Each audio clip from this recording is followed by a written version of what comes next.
안녕하세요. 바른투자 커뮤니티 주식부자 양성소 멘토를 맡고 있는 이빨톡톡입니다. 시황을 좀 보면 이제 3000포인트를 넘어갔어요. 코스피가 드디어 3000포인트를 넘어갔습니다. 자, 우리는 이제 대응을 하고 있는 부분들을 보면, 자, 주식 77%, 현금 21%, 그리고 인버스 2% 비중 사인을 드렸어요.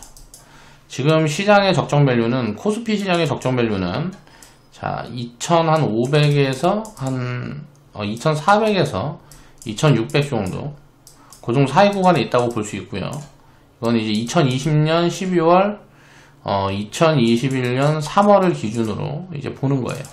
그러면 거기에서 2500포인트, 뭐 2400포인트 근방에 3000포인트가 넘어가면 현금이 한 20%를 보유하고 있는 이유는, 자, 20% 정도의 과열이 껴있다라고 생각을 해서 현금을 요만큼 대응을 해가는 거다 라고 이제 반복적으로 이제 말씀을 드리고 있죠.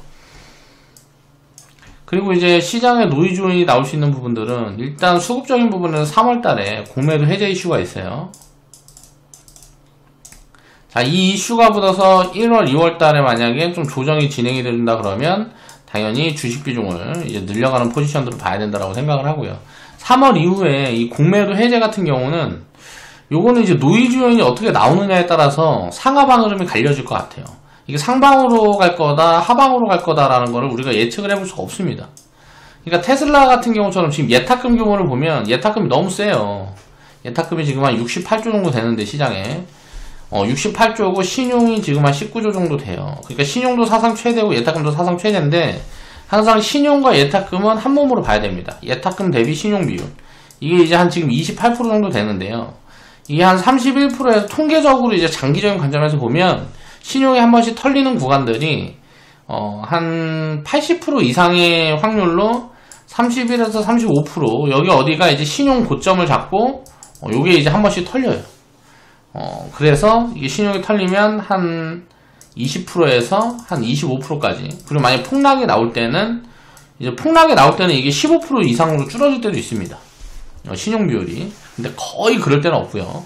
뭐 코로나 같은 뭐 그런 대폭락이 나오기 전에는 신용 비율이 이렇게까지 줄어드는 경우는 잘 없고요. 보통 이제 한 20%에서 25%, 요 정도가 이제 뭐 어느 정도 신용이 좀 빠졌다 볼 수 있는 구간이고, 25%보다는 조금 한 28% 정도가 이제 신용이 좀 빠졌다라고 볼 수가 있는 구간이고, 여기가 이제 과열 구간. 자, 요거를 이제 대입을 해서 놓고 보면, 굉장히 좀, 뭐라 그래야 되지? 확률 높은 통계치가 잡혀요. 한 70% 이상 정도의 통계치가 잡힙니다. 이건 이제 계산을 해보세요.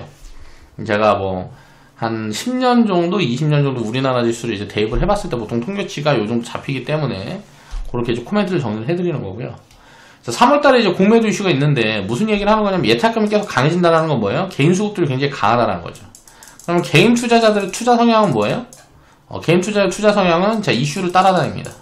자, 이슈가 3월달에 뭐가 있을까요? 내년 이제 올해 1월에서 4월까지는 이슈가 있는 게 보면 바이오 이슈가 거의 몰려 있어요. CES 2021, 뭐 4차 산업 이슈랑 바이오 이슈가 이제 몰려 있다라고 볼 수가 있는데, 공매도 같은 경우는 이제 뭐 밸류 체크가 어렵고 뭐하고 하기 때문에, 공매도가 이제 본격적으로 풀리고 뭐하고 하면 바이오 기업에 좀 몰릴 가능성들이 굉장히 높거든요.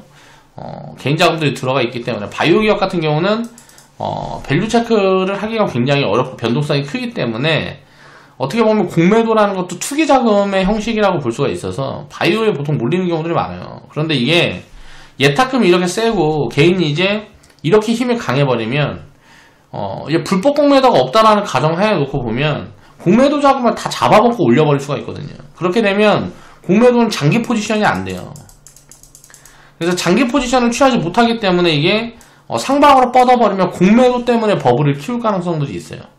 공매도는 이제 청산을 하는 포지션이, 손절 포지션이 주가가 올라갔을 때 잘라내면 매수를 해서 갚아야 되는 거기 때문에, 이런 것 때문에 버블을 키울 가능성들이 있다. 3월 이후에 이렇게 봐야 되고, 반대로 어때요? 시장에 어떤 노이즈가 나오면, 과거에 보면 우리가 경험했던 건 미중 무역 분쟁이라든가 코로나라든가 뭐 일본 수출 규제, 이런 어떤 노이즈 요인들이 나오게 되면 이런 공매도 이슈가 하락을 좀 키워주는 단기적으로 그런 포지션들이 나올 수 있겠죠.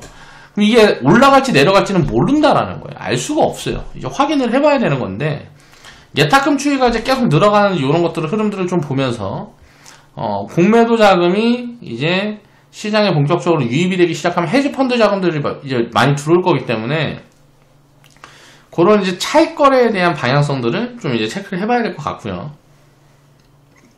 그때가 돼야 어느 정도 이제 좀 단기적인 흐름들은 점치어 볼 수가 있을 것 같다. 그래서 이런 버블 포지션이 오면 당연히 매도 관점으로 대응을 하면 되고요. 이렇게 이제 하락을 키워주는 포인트가 오면 주식 비중을 늘려가면 된다는 거예요. 그러니까 이렇게 대응의 영역으로 생각을 하시고 시장은 항상 어떻게 될 거야 내가 배팅을 딱 하겠다라는 생각을 하시면 안 되는 거예요. 주식 투자는 장기적인 관점으로 항상 상방의 배팅입니다. 근데 중간에 이제 하방에는 배팅을 하는 게 아니고 인버스 같은 경우도 이렇게 섞어가는 이유는 뭐예요? 하락이 이제 발생을 했을 때 제한을 시키기 위함이에요. 지수가 계속 올라가 버리면 어때요? 주식 비중을 많이 갖고 있으니까 당연히 수익은 계속 확장이 되잖아요. 그러니까 리스크가 아니죠. 계속 올라가는 거는.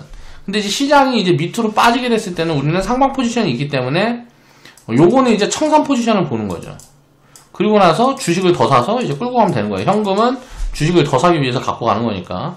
이런 식으로 대응 전략들을 수립을 해놓고 자 올라갈 때 내려갈 때 자 거기에 대한 대응 전략대로 해나가면 된다란 말이에요. 올라갈 거다 배팅하고 내려갈 거다 배팅하는 거는 항상 단기적인 변동성에 이제 배팅을 하는 부분이라서 무조건 위험한 포지션이다 라는 걸 이해를 하고 이제 투자를 해야 된다라는 거고요. 자, 2021년 1월 5일 이제 화요일날 이제 제작을 한 영상이고요. 삼성제약 119% 이제 수익 인증 해주신 회원분들이 계셔서 여기에 대한 이야기를 좀 해볼까 합니다. 바이오에 대한 이제 접근 방향. 자, 그 부분을 이제 좀 짚어볼 거고요. 상장 페이지를 가정하고 비중을 설정하라. 이게 무슨 말이냐면 투기 비중을 설정을 할 때는 항상 자 망해도 된다. 이 기업이 망할 것을 생각을 해놓고 이제 투기 비중을 설정을 하라는 거예요. 그러니까 이게 무슨 말이냐면 밸류 체크가 안 되란다는 거죠. 가치 판단이 안 돼요. 그럼 이게 얼마나 버블이 껴있는지 이게 버블인지 아니면 침체 구간인지 사람들이 팔지 살지를 알 수가 없어요. 그렇기 때문에 이런 것들은 어떻게 될까요? 우리가 딱 생각을 했을 때 자, 이슈라는 게 대기하고 있는 걸 보는 거예요. 그러니까 이런 것들은 뭐예요? 이슈로 움직이고 기대감으로 움직이는 걸 우리는 테마라고 그러죠. 그래서 저는 바이오는 전부 테마다라고 이야기를 하는 겁니다. 가치 판단이 안 되기 때문에 자, 이런 관념으로 접근을 하는 게 합리적이다라고 생각을 하는 거죠. 그러면 투기 비중을 설정을 할 때는 언제든지 망할 걸 기준으로 놓고 망할 수 있다라는 가정을 두고 우리가 비중을 설정을 한다 그러면 어때요? 자, 계좌 비중을 무겁게 가져갈 수가 없겠죠. 그럼 비중을 자 5%에서 10% 정도만 섞어가면서 이제 대응을 해가야 되는 거고 헬스케어 섹터 중에서 밸류 체크가 되는 기업들이 있죠. 이제 대표적인 섹터가 이제 건강기능식품 그쪽 섹터라고 보면 자, 그런 테마가 이제 그런 구간에서는 그런 종목들은 장기적으로 보유하고 가는 겁니다. 다만 이제 바이오 같은 경우는 트레이딩 개념으로 접근을 해야 된다는 거죠. 자, 투기 비중이기 때문에 트레이딩이어도 우리는 어때요? 수익률은 100% 정도는 그냥 무난하게 나올 수 있는 종목들을 좀 찾아가지고 추천을 드리는 편이고요. 자, 징기스칸님이 이제 수익 인증을 해주셨고요. 인증 자료를 보면 한 119% 이제 수익 구간에 어저께 이제 상한가 바뀌었는데 오늘도 이제 좀 이제 상승이 많이 나왔기 때문에 보통 이제 상한가 바뀌고 뭐하고 하면 그 다음날까지 보고 매도 포지션을 보는 게 이제 효율적입니다. 이제 뭐 당장 상한가 박혀 있는데 상한가에다가 이제 뭐 매도를 보고 하면 수익률 측면에서 상대적으로 하루 때문에 좀 이제 손해가 나는 경우들이 많기 때문에 하루를 더 보고 이제 분할 매도를 보는 게 이제 오전장에 이제 분할 매도를 보는 게 가장 이제 합리적인 포지션이겠죠. 그러니까 상한가가 들어갔을 땐 항상 그런 부분들을 이제 좀 생각을 해보고 징기스칸님이 이제 수익 인증을 해주신 걸 보면 자, 2020년도 8월 달부터 무슨 3월 달부터 지금까지 인증을 해주신 걸 보면 바이오가 굉장히 많죠. EDGC, 바이오니아, 에쿨론, 신테카 바이오, G3BNT 이게 다 바이오죠. 자, 이 위에는 이제 5G, PCB. 자, 이런 거를 이제 제가 왜 말씀을 드리는 거냐면, 자, 이런 걸 제가 보여드리고 하는 이유들은 뭐냐면, 수익을 우리가 생각을 할 때, 한 방에 내는 거는 무조건 투기적인 발상이에요. 이거는 투기적인 발상이라는 거죠. 한 방에 수익을 내려고 그러면 한 방에 망할 수도 있는 거란 말이에요. 근데 이제 우리는 수익을 이렇게 보는 게 아니고, 쌓아가는 관점으로 보는 거죠. 수익을 쌓아가게 되면 이게 투자의 개념이 들어가기 시작하는 거예요. 분산의 개념이 들어가는 거죠. 분산을 하게 되면 이길 수밖에 없어요. 그러니까 우리가 분산 투자에서 이길 수밖에 없는 그 장기적인 관점으로 이길 수밖에 없는 내용들 없다라는 그 가정을 하고 이제 계속 설명을 드린 부분들을 보면 과거에 이제 제가 설명드렸던 부분들을 이제 생각을 해보시면 될 것 같고요. 이런 것들은 이제 제가 다음에 또 영상을 좀 더 자세하게 정리를 해서 한번 방송으로 들고 나오겠습니다. 단기적인 성과에 집착들 하지 마세요. 이게 무슨 말이냐면 징기스칸님이 이제 계좌 인증을 해주셨어요. 이제 2,400 정도 이제 수익이 좀 나 있고요. 멘토님 항상 감사하지만 2020년은 특히 감사했습니다. 이게 무슨 말일까요? 항상 감사했는데 2022년은 특히 감사했다. 2020년도에 수익이 많이 났다는 소리죠. 자, 이런 말씀 드릴까 말까를 좀 망설였지만 감사는 또 표현할 때 기쁨이 더해지는 거니까 할게요. 자, 제가 멘토님 영상을 처음 보게 됐을 때 인생에서 정말적인 상황이 아니고 절망적인 상황이었어요. 학자금 대출 다 갚고 나서 이제 처음으로 만들었던 종잣돈을 사모펀드에 투자로 전부 사기당하고, 사모펀드에 투자로 전부 사기당했다는 게 무슨 말이에요? 자, 이런 걸 이제 이해를 해야 된단 말이에요. 여기 몰빵한 거죠. 사모펀드에 몰빵한 거잖아요. 내가 갖고 있는 돈 다 때려 박은 거잖아요. 그러니까 이거는 사기당한 게 아니고요. 예를 들어 기업이 망하는 거나 마찬가지 개념입니다. 사모펀드 같은 경우도 물론 뭐 많이 알아보고 뭐하고 해야 되겠지만 알아본다고 이제 잘 되는 부분들이 잘 없어요. 그러니까 사모펀드도 뭐 업력을 봐야 돼요. 업력을. 이제 펀드 같은 경우는 항상 보면, 그래서 그 회사가 믿을만한 이제 회사고 과거에 이제 데이터들이 어떻게 돼 있나 이런 것들이 체크를 하고 이제 접근을 해야 되는데, 사모펀드는 진짜 사기꾼들이 사실 많긴 해요. 지금 옵티머스라든가 최근에 라임 사태만 봐도 알 수 있듯이 뭐 기관이고 뭐고 다 사기당하는 거잖아요. 기업들도 뭐 거의 다 돈 맡겼다 다 털어먹고. 그러니까 이런 것들이 참, 원래 사모펀드라는 게 나쁜 게 아니죠. 사모펀드에서도 굉장히 수익을 잘 내고 뭐 10년 이상 운영해온 펀드들도 있단 말이에요. 근데 그런 펀드들은 이제 부각이 안 되고 법을 이제 잘 이용하고 어떻게 뭐 좀 부패를 좀 저질러서 정치인들과 막 엮여있고 이런 데들이 잘 나가게 되는 거예요. 그러니까 그런 게 금융인식의 부재에서 나오는 거란 말이에요. 다 뭐 ELS 뭐 DLS 이런 걸 운영하는 것도 다 마찬가지예요. 우리가 주식 투자를 하는 이유는, 항상 이야기를 하지만 주식 투자를 하는 이유는 상승을 했을 때 이 상승여력이 무한되고 이제 하락을 했을 때는 이게 마이너스 100으로 한정이 돼 있기 때문에 주식 투자가 매력적인 거란 말이에요. 손실 리스크를 많이 줄일 수가 있고 변동성이 크기 때문에 자산을 장기적으로 크게 키울 수 있는 이제 요인이 되는 부분들이 이거예요. 근데 ELS니 무슨 뭐 DLS니 이런 거는, 자, 손실은 마이너스 100인데 수익은 5% 막 이래요. 20년에 한 번 딱 걸려버리면 깡통이라고요.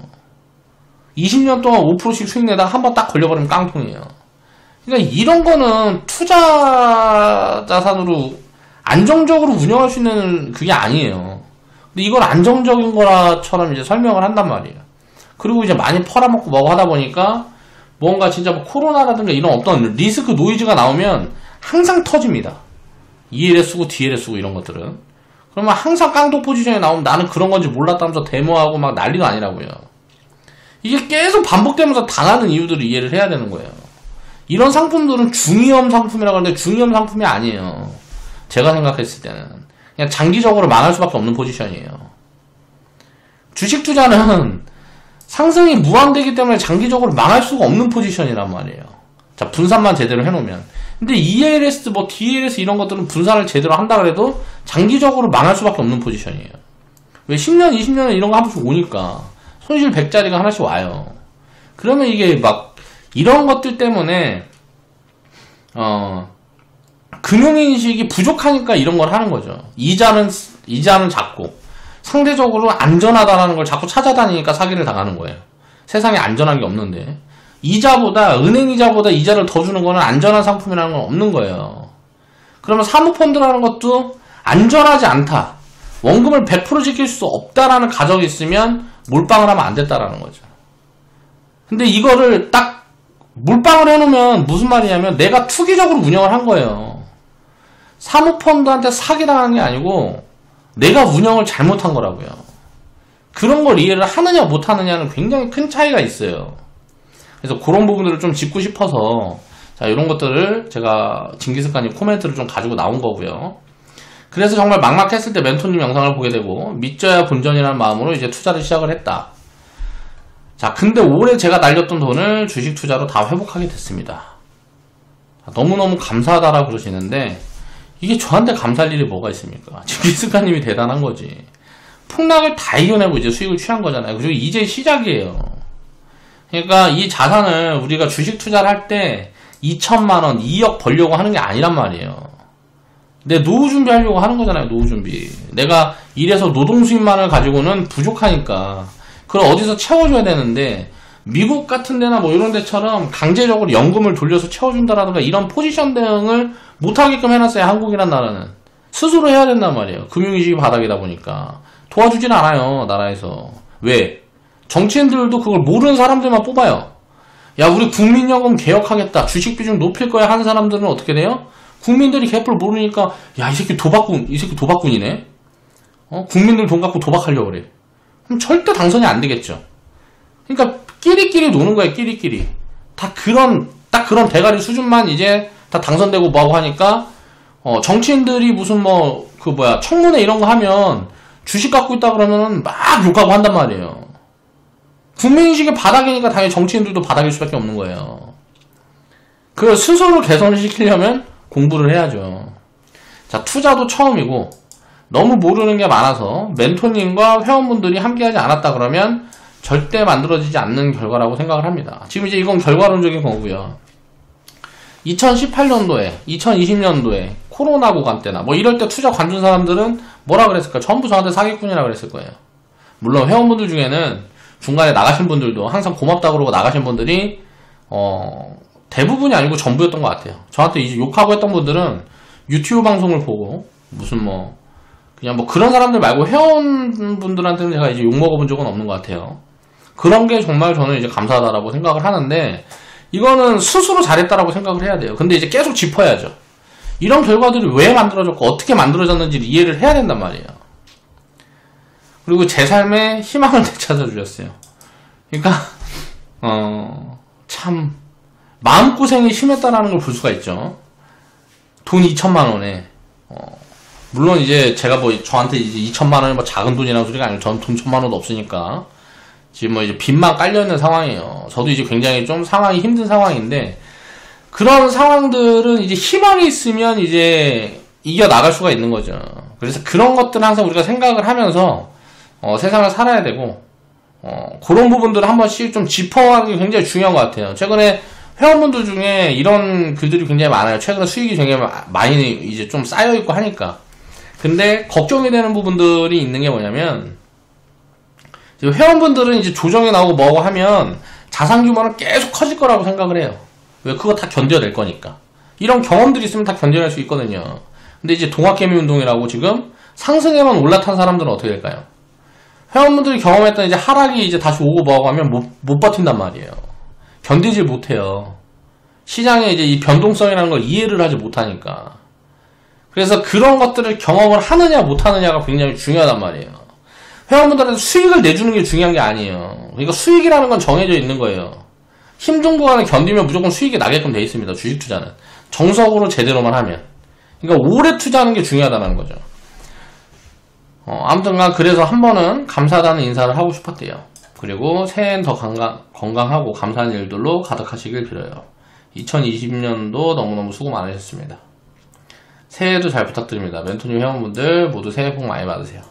그러니까 정말 다행이에요. 이 수익이 당연하다라는 게 아니고 징기스칸님이 힘든 구간, 자 이거를 이게 초짜하고 뭐하고 한데 모른단 말이에요. 투자를 몰랐대. 근데 투자를 몰랐던 부분들이 이런 것들을 견뎌낸 거잖아요. 그러면 저는 이제 스스로한테 좀 칭찬을 해주고 싶어요. 이런 분들한테 멘토링을 이제 잘한 거라고 생각을 하니까. 잘 견뎌낼 수 있게 해준 거니까. 이걸 견뎌내면 수익은 따라오는 거예요. 이 경험을 잊지 말란 말이에요. 그리고 이 수익이 중요한 게 아니고 자산이 이제 1억이 되고 10억이 되고 이렇게 만들어낸 다음에 이 과정을 또 주변에 나눠야 돼요. 이 과정을 이제 주변에 나누고 이제 이렇게 할 수 있다라는 거를 자꾸 이제 주변에 퍼뜨리고 뭐 하게 되면 우리나라 금융인식은 올라갈 수밖에 없단 말이에요. 그러니까 그걸 목적으로 우리는 이제 저도 마찬가지고 회원분들도 마찬가지고 이제 투자를 해서 돈들을 많이 버셔야 된단 말이에요. 그래서 오래 지치지 않고 투자를 할 수 있도록 그런 마인드들을 한 번씩 다 주고 가자. 자, 그래서 이제 삼성제약이라는 종목에 대한 이야기를 좀 해보겠습니다. 이제 바이오는 가치 판단이 안 된다. 그러면 우리가 어떤 정립을 해놔야 될 거 아니에요. 뭘로 분류를 할 거냐. 그래서 저는 이제 테마라고 분류를 하는 거예요. 그러면 테마를 볼 때는 뭘 봐야 될까요? 자, 테마가 왜 움직이는지 생각해보면 돼요. 이슈. 자, 그리고 기대감이 붙으면 움직이는 거죠. 그렇죠? 한국 바이오 기업들이 글로벌리 고밸류에 거래되는 이유는 뭘까요? 이것도 이제 이해를 해야 된단 말이에요. 한국 바이오 기업들은 글로벌이랑 비교해보면 굉장히 고밸류로 거래가 되거든요. 그래서 바이오 기업들은 외국계 회사도 한국에다 상장하려는 경우들이 굉장히 많아요. 자, 이 이유를 이제 우리가 생각을 해보면 뭐가 있냐면 투기 자금들이 굉장히 활성화되어 있어서 그래요. 이것도 마찬가지로 금융인식이 부족해서 그래요. 자, 도박으로 접근하는 사람들이 많다 보니까 이제 밸류 체크가 안 되는 쪽, 기대감이 있는 쪽, 이제 테마라든가 이런 정치 테마라든가 뭐 이런 것들이 자꾸 움직이고 하는 거예요. 자, 이런 요인이 하나가 있고요. 한국 바이오 기업들이 또 이렇게 고밸류에 거래되는 이유는 굉장히 공격적인 포트폴리오를 운영해요. 그러니까 망하면 깡통인데, 그러니까 다른 뭐 망하면 마이너스 100인데 성공하면 막 진짜 10배, 뭐 100배, 1000배 이렇게 성장을 할 수 있는 그런 사업 포트폴리오를 보통 이제 운영을 해요. 한국 기업들은, 한국 바이오 기업들은. 그렇다 보면 물론 안정적인 기업들도 있는데 그렇다 보니까 그런 기업들이 규모가 이제 많이 늘어나고 뭐하고 하다 보니까 변동성이 굉장히 커지는 거다. 라고 이해를 하면 되겠죠. 그러면 이 이슈라든가 기대감을 우리가 생각을 할 때 이거를 이제 계절성으로 나누는 거예요. 자, 이거는 굉장히 좋은 힌트입니다. 이제 1월에 JP모건 헬스케어가 있어요. 4월인가 아마케가 있어요. 자, 이게 1월에서 4월이 상반기죠. 그러면 투자를 이게 이런 테마 관점을 접근할 때 비중을 어디서 채우는 게 좋을까요? 이제 뭐 8월에서 한 12월 정도 대충 비중을 좀 째어서 상반기에 줄이고 이런 이제 트레이딩 포지션들을 섞어가는 게 굉장히 유리한 관점으로 작용을 할 수가 있다. 라고 생각을 해보시면 될 것 같고요. 삼성제약 같은 경우는 이제 최장암 신약 이슈가 최근에 붙으면서 이제 급등흐름이 나왔어요. 근데 이런 이슈는 임상 기대감이 좀 있는 건 알고 있었고요. 이런 부분들에 대한 좀 이제 그걸 리서치됐다 그래야 되나? 리포트라든가 이런 자료들을 좀 찾아보고 뭐 하면서 이제 코멘트를 좀 드렸던 종목입니다.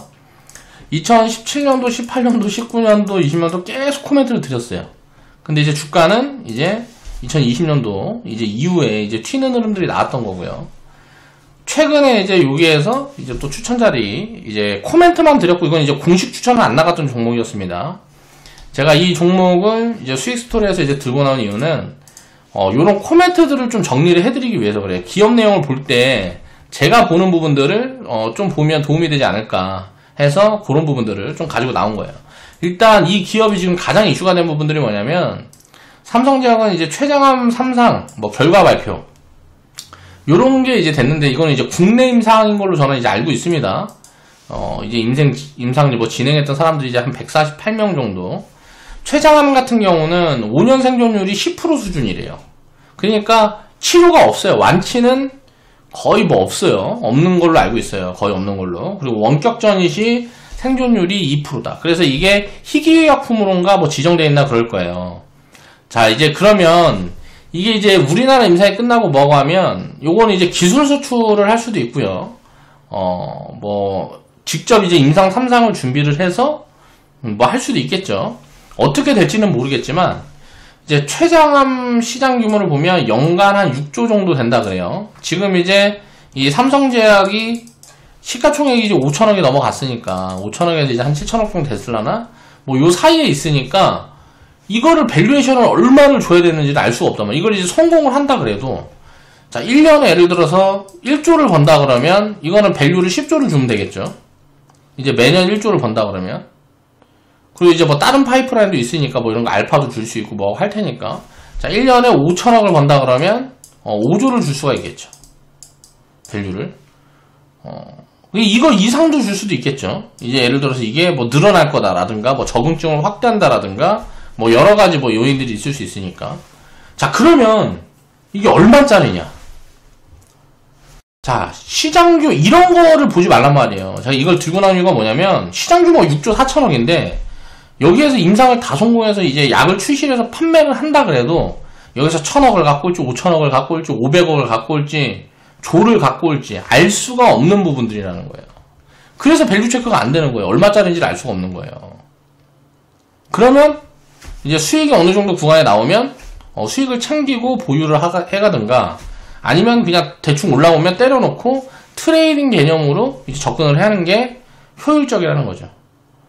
그런데 이제 바이오 기업들은 이제 튀면은 사실 뭐 300%, 1000% 정도 파동을 가볍게 나오는 부분들이 많이 있기 때문에 보통 접근을 하면 100% 정도 가면 이제 뭐 절반 덜어놓고 이제 보유를 하는 포지션들을 이제 취해가시면 될 것 같고요. 회원분들이 이제 바이오 기업들은 가끔 물어보시는 분들이 계신데 제가 이제 코멘트를 드리고 추천을 하고 해도 이런 내용들을 설명을 하고 하려고 그러면 굉장히 길어요, 내용이. 그래서 설명을 다 드릴 수도 없고 가치 판단이 되지가 않기 때문에 얼마까지 보유해라, 어디까지 보유해라 이런 코멘트들도 드릴 수가 없어요. 그러니까 그냥 대충 하시면 됩니다. 바이오 기업들을 리딩을 하는 이유는 경험을 확장시켜 드리기 위함이지 사실은 바이오 기업들은 리딩에 적합한 섹터는 아니에요. 바이오 같은 경우는. 그래서 근데 하지 말란다 그래도 이제 다 이제 운영하고 뭐하고 할 거니까 그러면 거기에 대한 기준을 좀 잡아드리기 위해서 제가 이제 리딩을 하는 거다라고 이해를 하시면 될 것 같고요. 자, 최장암 신약 같은 경우는 임상 결과를 좀 정리를 해보면 이번에 이제 임상 성공이니 어쩌니 이제 뭐 언론에 보도된 내용들 그런 것들을 좀 보면 일단 안전성은 좀 입증이 됐다. 그리고 생존 기간을 2개월에서 3개월 정도 연장하는 효과예요. 그러면 기존에 6조 4천억치 누가 팔아먹는 사람들이 있는데 자 생존 기간을 2개월에서 3개월 정도 연장을 한다. 락을 해서 여기에서 이제 뛰어들 수 여기에 이제 얼마나 들어갈 거냐. 이게 좀 굉장히 좀 애매한 것 같아요. 그러니까 무슨 일단 치료는 아니죠. 그냥 기간을 연장한 거예요. 근데 생존 기간을 뭐 5년 생존율이 10%인데 무슨 뭐 기존 이제 약보다 뭐 1년에서 뭐 3년 정도 늘릴 수 있다. 그러면 이거는 굉장히 좀 효율이 좋다라고도 볼 수가 있겠죠. 근데 이제 2개월, 3개월 정도 연장된다라 그러면 기존 약보다 이게 얼마나 더 효능을 인정을 받을 수 있을까? 예를 들어서 그러니까 약으로 출시를 한다 그래도 그런 부분들이 일단 의문이에요. 뭐 내가 췌장암에 걸렸는데 1년을 산다 그러는데 이 약을 맞으면 1년 2개월을 산다 그래. 근데 약값이 어떻게 되고 뭐 이런 것들이라든가 뭐 기존에 뭐 여러 가지가 있겠죠. 그러니까 홍보를 하기도 굉장히 좀 애매하다는 거죠. 신약이 출시를 해도 생존기간 2개월, 3개월 연장시키는 것 같고 어떻게 뭐 홍보를 해서 약을 이제 판매를 할 수 있을까? 요런 부분들도 참 조금 애매한 거예요. 그러니까 이런 기대감이 붙어서 일단 주가는 올라왔는데 그걸 이제 밸류 체크가 안 돼. 주가가 이제 올라와 있는 구간에서는 밸류 체크가 안 되고 이 효능 같은 걸 봐도 장기적으로 이게 맥힐지 안 맥힐지를 모르겠다라는 거예요. 그럼 모르겠죠 일단. 그러면 덜어놓고 보는 겁니다. 그런 개념으로 보면 되는 거고요.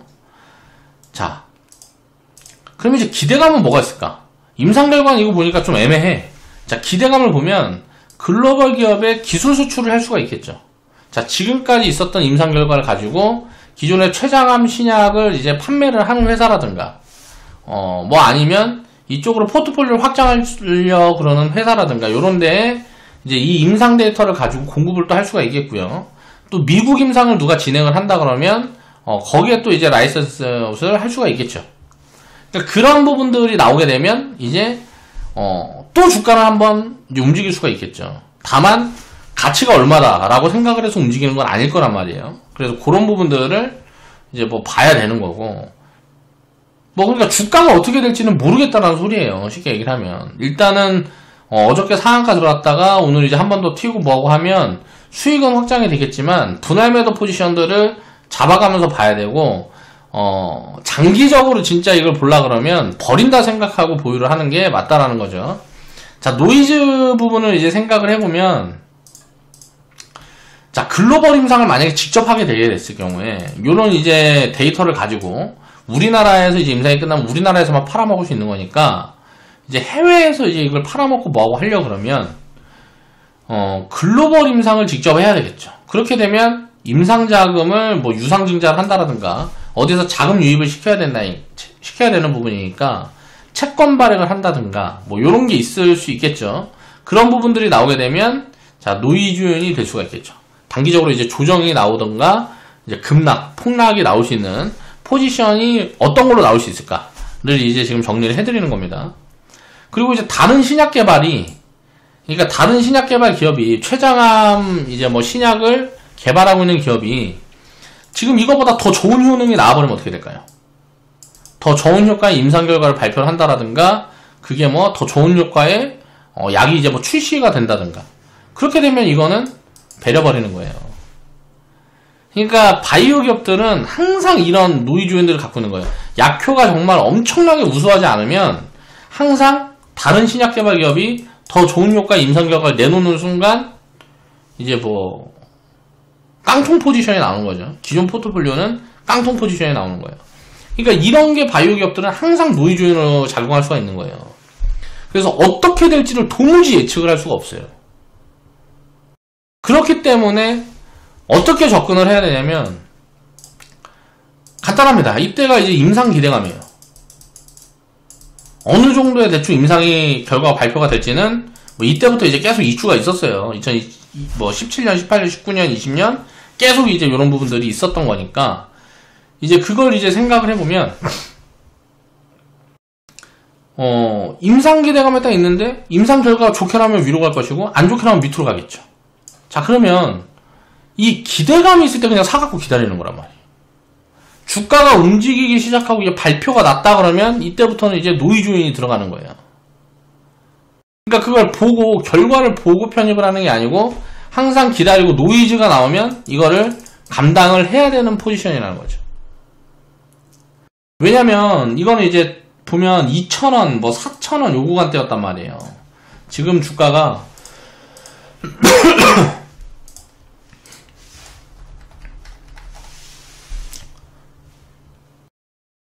오늘도 상한가 들어갔네요. 지금 이제 10,000원이 넘어갔어요.